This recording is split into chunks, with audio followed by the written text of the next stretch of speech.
maybe, just maybe, your haters and your critics are right. What do you mean by that? Let me explain to you what I mean by that.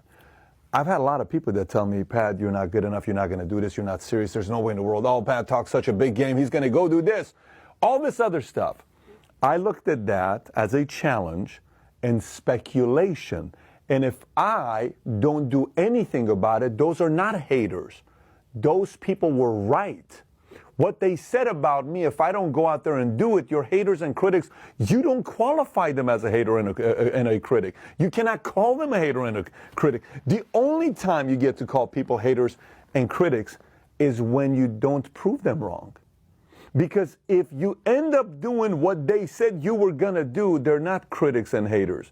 They're just very good at prophesizing that you were eventually going to give up. Your blood's boiling? Is it boiling a little bit? Are you thinking about your ex? Is it pissing you off? Are you thinking about her or him? Are you thinking about your cousin, what he said about you or she said about you? You're thinking about that friend of yours that backstabbed you and went away and he's been talking shit behind your back? Are you thinking about that person visually? Maybe it's an uncle. Are you there right now? Did I piss you off a little bit? Why don't you do something about it? Go do something about it. Because maybe your ex is right.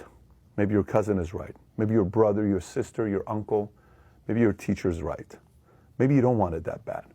Maybe all you do is just talk a big game and act like you really want to win, but you're full of it. How about that? How about that? Does that feel good?